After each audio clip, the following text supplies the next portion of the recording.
Welcome to podcast number 1026. Today we're talking business with maybe the only person that I know that travels more than me in normal times, quote unquote, or at least as much as me.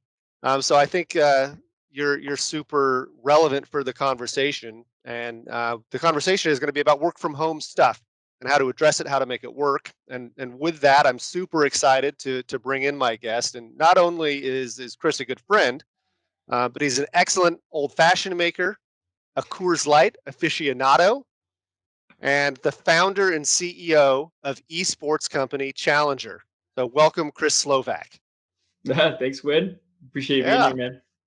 it's going to be, I look forward to this conversation. When we were talking internally about work from home stuff, and likely in our office, my life changed the most because I'm on the road the most. And I thought, gosh, Chris is perfect for this topic because he is gone all the time. So excited to have you here and hear a few of the things that you've gone through and how your life has changed.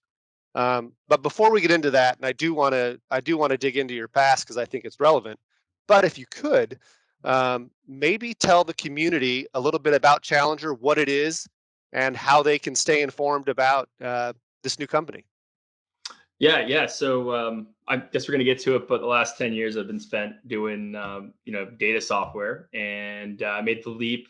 This is officially my first week on the new job, so I'm like ecstatic about it. But of the last about 3 years, I've been working on a project called Challenger, and what we're enabling is competitive cash play for casual and core gamers on AAA games for money. And it's basically an app you install on your computer or your Xbox, and then you can play with your friends whenever you want for a few dollars here and there. Real casual. You don't have to get committed to some big tournament or something like that. You just turn it on, play for a little bit, turn it off. And we believe there's about 90 million or so Americans in the United States that want to play this type of thing. And so we are kind of going through the process of our final deployment and fundraising, and that's what the challenge is all about. If you want to check out more, go to playchallenger.com. We're accepting beta applicants right now. Nice. Playchallenger.com. You guys heard it. So go there, sign up, and Chris will be in touch with you. That's awesome, man. I mean, know that at least me personally, my family, and all of us here at JLab, we're cheering you on, and I'm super excited for you and happy for you. You know, you and I have had conversations offline about this business over the past few years. So I'm just pumped for you to see it come to life, and just congratulations, man. I'm just psyched Thank for you. you. Yeah, And thank you so much, Win. and you couldn't have picked a better time. The gaming market is going crazy right now. It is out of control right now. It's Yeah. and I think you can see all the speculation and the hype too with if you've been following any stuff that's going on with GameStop. Holy cow. It Yeah, just we were looking at it this morning. It's just, woo. yeah, it's crazy. Yeah, it's But crazy. it's a good time, and everyone's stuck at home, which is what we're going to talk about, right? Yeah, So it it's it a good time for is. that too. So with that, I do want to look back at your time with Telium, and I don't know if I'm allowed to say this, and we can edit it out if I'm not, but you helped build a $1 billion plus valuation of this company. I mean, you were instrumental in the growth of this business. And you had, I think your last title was VP of Solutions Consulting, which in my opinion is just a really fancy title for badass sales guy. I may be wrong, but that's how I look at it. But you were on the road a lot. I mean, you were constantly traveling and interacting with your team and your customers. How did that change, March of 2020? Well, it actually changed in February, which I'll tell a funny story there. But I did just kind of context for the viewers. In 2019, I did 22 different countries, not cities, countries. And so, and my team was spread across the globe. So actually, in many cases, we were always working from home, or we were working from hotels, right? Yep. So for us going into the office was actually a pretty rare event. I think maybe out of the total time that even when I was home, it'd be like I'd be home 20% of the time, and then if I went to the office, I only went half the time because I just wanted to see my family. Yep. But in February, I was on the last flight out of San Jose back to San Diego, and when I landed, they closed down like everything in California. So I'm like lucky I made it home, else I'd have been driving. But when that happened, I think the big change for us, was the connectivity of the teams that we needed to rely on. And I watched actually from the outside in a lot of cases, people who went to the office and sat next to people, suddenly not understand how to deal with a world that was remote. That was kind of the first massive observation that I saw. And then the other big observation that I saw was, and I think that this is kind of probably partly because, and I don't want to sound like I have ageism here, but I think a lot of it is to do with age because it's maturity in your career and your life. But unfortunately, a lot of our younger employees really struggled with finding quiet spaces for them to actually have conversations, because I mean, I know when I was in my 20s and starting my career, I had roommates. And suddenly you and your roommates are all stuck at home all the time and you're talking over one another in a two-bedroom apartment or something like that. I mean, those are some of like the initial observations. And then I'm sure I can give you many, many more, but that sort of February, March for us, the first thing I saw was how everybody else couldn't work. And then suddenly I like work just sort of like slowed down for a few weeks as everyone sort of made that big adjustment. Sure. No, I think that's yeah, and we saw the same here, right? It's but we did have more of our team in the office full time than being accustomed to traveling. So working from home was or working from a hotel or learning to work from a laptop versus your full dual monitor setup and all of that you know some people need to be productive. That changed. Now you're working on a laptop on your couch, and how do you stay focused, and how do you communicate with your teams back and forth, and ensure that productivity is high. Did you find, Chris, that when you're out potentially on like a cold calling type of trip, that the pitch became harder to make virtually, or were you able to kind of transform that? Yeah, it's harder to build relationships. And it's what was interesting about that, we quickly made a mandate within the organization internally that every call had to have video on. And what that does is it sort of forces what you and I are doing right here. Like you're all made out, you got the sign, you got the jacket, like I got, you're ready to do business. And I think when you get up in the morning knowing that you're going to see somebody on the other side of the video, you just take a little bit more time to be respectful and be ready to have a conversation. Now, as a salesperson, I can tell you half the time people don't turn their videos on because they don't want to show you the Their other world. side. They just want you to talk to them, right? And I think that when you're in a room with somebody, you can read that individual, you can watch their mannerisms, you can see where their eyes are going, if they're paying attention to their computer or not. And frankly, once you find out that they're not, you can call them out. Hey, I flew all the way here, like, pay attention to me. But Yep.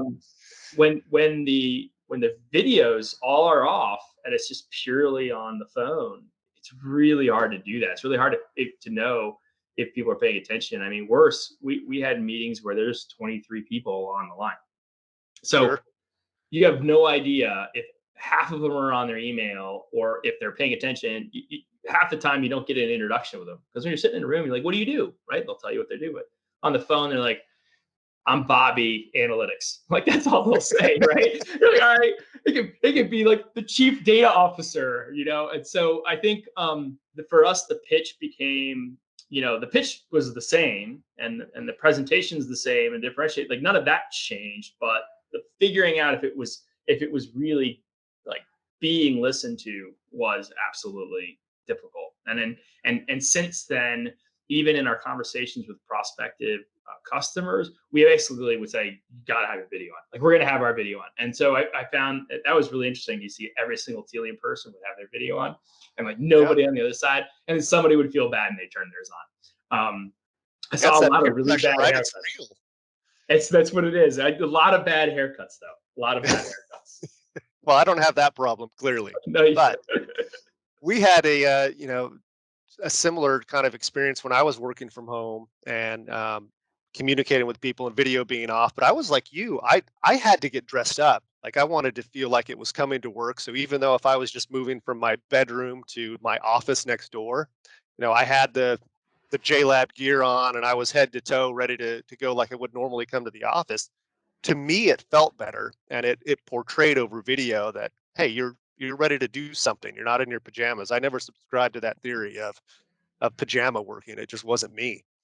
Yeah. Um, Yeah. but a lot of people struggled with that, for sure, for sure. And not to get into a JLab pitch here because that's not the purpose of this, but when I was at home and using my products to work, I realized we didn't have the right products for work. And we happened to come out with a microphone line that we were planning for a while, but you're using one today and you sound fantastic. It's awesome. It's awesome. And by the way, on that note, not to be a pitch, but I got it right here. You can see it on the. You get a little video shout out to it. But I have actually had people comment on it. And I think you're touching on a point which isn't just your equipment. You should invest in this equipment, but invest in your equipment, right? Like have your workspace set up so that people can hear you and see you. And you'll notice I have a whiteboard. I'm a big whiteboard person, so that I could turn and I think a lot of people are sitting on their couches and they are sitting in their pajamas, and it doesn't take a lot to make a minor changes that go a long way. Like one of my team members, he moved into his garage, like straight up, like moved into his garage, put a sheet up, like set it all up, and it didn't cost him a ton of money, but the fact that he invested in it, you could tell that he cared and was going the next level when you're on, phone call with him. Yeah, it's important. And that's, and I'm wearing a product today that we launched at CES. We call this as part of the JLab Work family. This is the Go Work, our first model in it. But what happened to me, and it never failed, Chris, ever, that I would be on the most important call of the day. And like my daughter Avery or the dog would bark, come running into the office and just blah blah blah, and blow stuff up. And everyone could hear that. And everyone would then say, like, well, what the heck is going on, around you? Is everything all right? I'm like, yeah, everything's fine, but I didn't want to be heard. So I kid you not, right now, like outside of this door there's a generator going off. It's super loud. Hopefully you can't hear it. But Not even a little bit. we designed this microphone so it only picks up your voice. So I like doing this demo. And again, this is total JLab pitchy, and I'm sorry for that. But as I take this, Oh, it's amazing. but once I put it back on, you can hear me again. That's I amazing. thought that was super important because I Yeah. only wanted you to hear me. So giving people that edge at home and how to give them a better experience at home is important for us as a brand. But I think more importantly, to people that are trying to work from home, you do need to invest in stuff, and you don't have to spend hundreds of dollars. This is $50. Yeah. You know, Yeah, no, there's but it matters. Just a little bit goes a long way. A simple thing like that, make sure people can hear you, it goes a long way. And by the yeah, way, this isn't changing. I think it's for me. It's really interesting to watch everybody talk about the vaccine and life's going to go back to normal and all this stuff. I don't. I think telecommuting is the future, and our company was thinking about going that direction anyways because here in San Diego, and this is not a knock on San Diego. I love living here, but it is extremely hard to find technical talent. And that technical talent is spread all over the globe. And so it's better to find the right people than to find them in a place, in our opinion. And so we went fully remote. Like the business is fully remote. Every position can now literally be everywhere in the world, with the exception of like two, which are like sales territory type things and HR type things, But I don't think we're going back. I mean, the amount of money and time saved from the traveling back and forth, the quality of life that you get back from sitting in traffic for 2 hours. I mean, and in Telium's case, I can't say the numbers because they're not public yet, but they had like one of their best years ever last year, best year ever, and so it kind of proved that we could still sell virtually. yeah, And we saved millions of dollars in travel and expense, and not to mention my back doesn't hurt as bad anymore. But I think people need to realize that this is probably the future for a lot of businesses. There'll be a lot of businesses that people still go back to, but there's a lot of them that will just stay this way. yeah. Generally speaking, what we see, at least in our little group, is people with kids can't wait to get back in the office. People without kids are like, love it. I'll stay home. This is great. Totally. Totally. Well, now that the kid's back at school, maybe that'll change a bit. Yeah, we'll see for sure.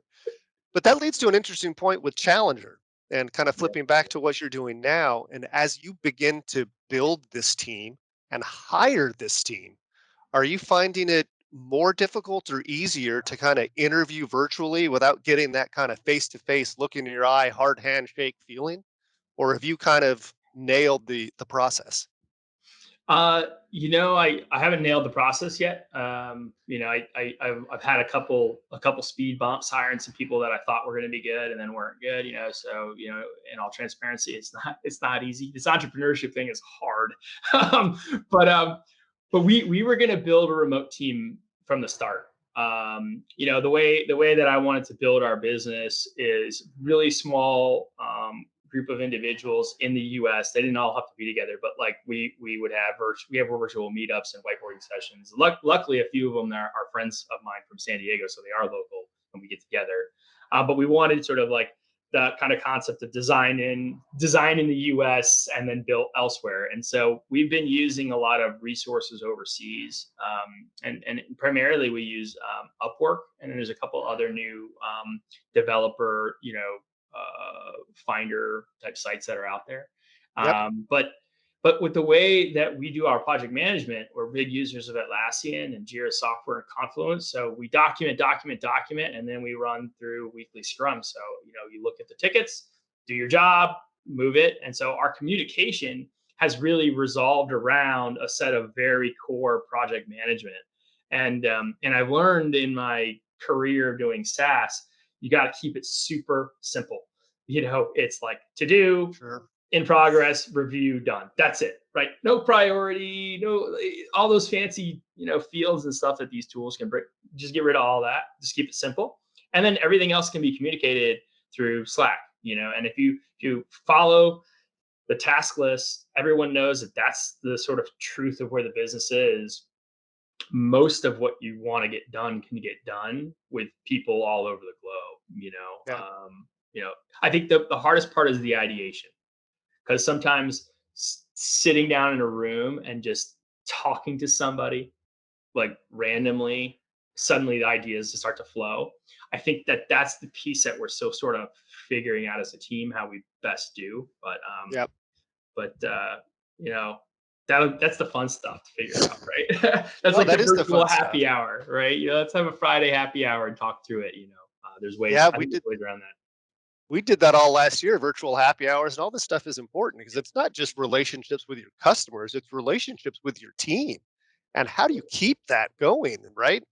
And there's good and bad. I mean, I've seen, like we have one of our sales guys, he has two kids, and I haven't spent much time with his two kids. I maybe met him once, but now that we're virtual and he's home with them, like they're on his lap 20% of the time. So I now have more of a relationship with his family than I would have had before. So there's certainly give and takes and back and forth, but man, it's just an interesting time. You're bringing up a really interesting point, though, and this is the one thing that I found is it's hard to turn it off.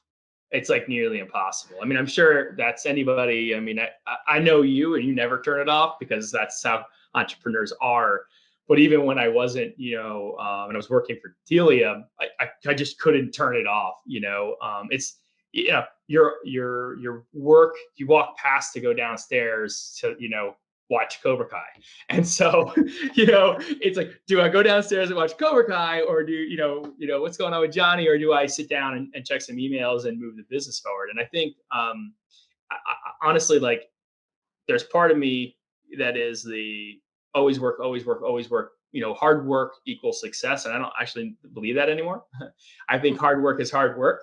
Success is can be a result of that, but you have to think smart and you have to act smart, and that means taking some time for yourself too. And I think people have to figure out how to do that balance in their lives, because that's been a really hard problem for me.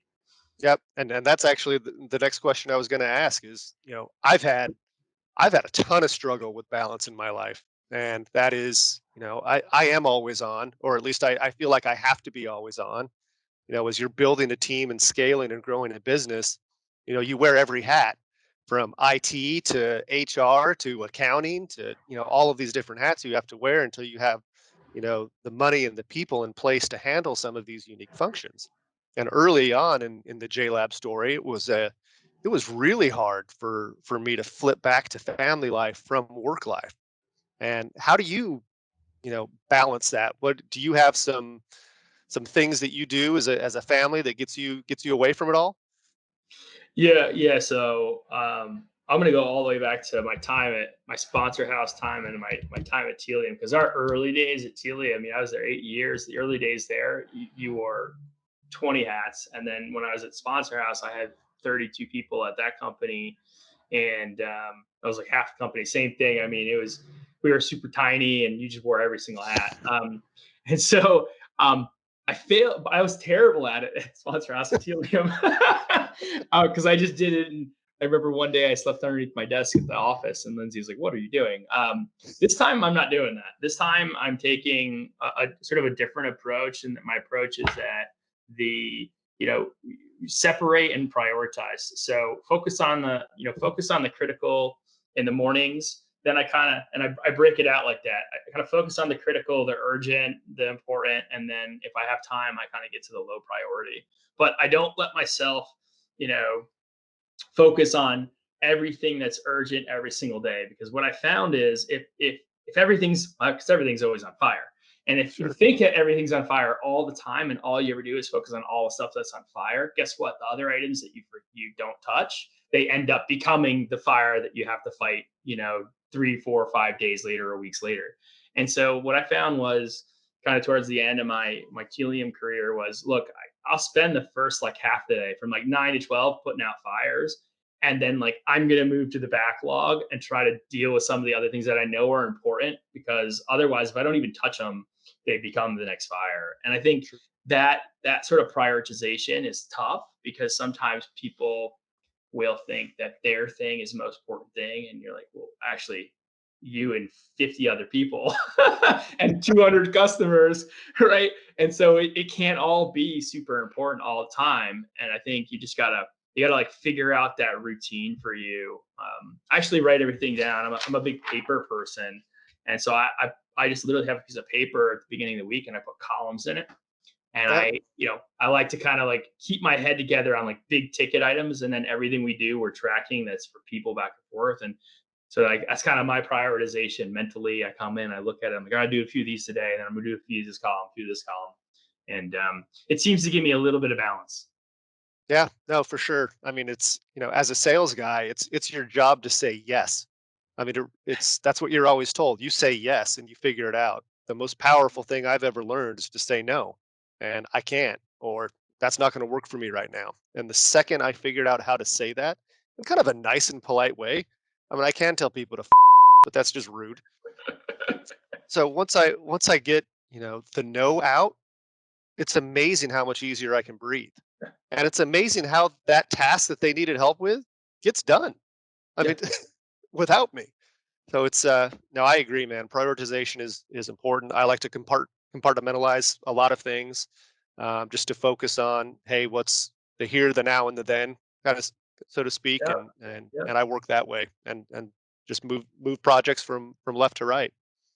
Do you, I think it's the only way to do it. And I think you got to empower others too. That saying no is an empowerment thing to other people too, because they'll ask you for help, and you're like, I no, but that's your job.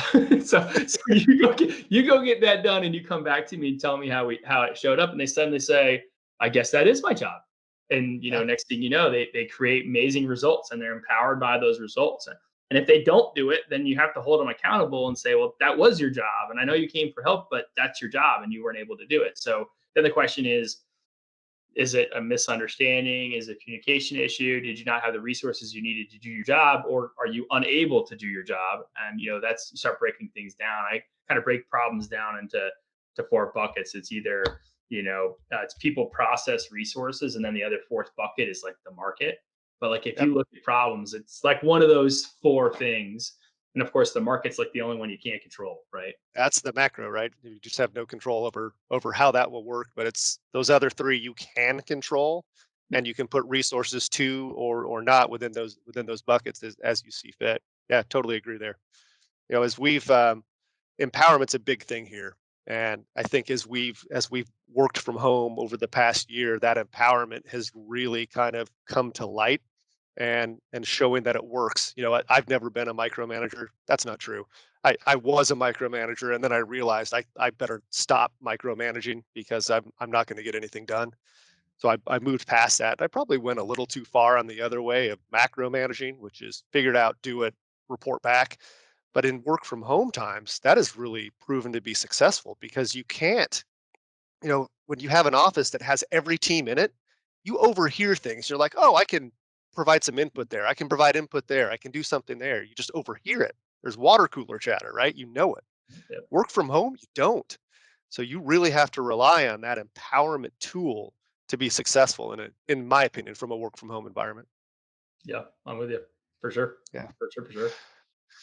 Well, Chris, dude, I know you're starved for time. I'm starved for time too, but I can't thank you enough for spending 30-ish minutes with us today. I really, really appreciate it. And again, so happy for you and Challenger. Can't wait to see it be a huge success. And if we can help in any way, we're on your team, man. I appreciate that win, and it's been really good. This has been conversation. So hopefully, I'll be in episode 2000 or something. You bet, man. All right, have a good day, Chris. All right, take care, Red. See ya. Bye. Bye.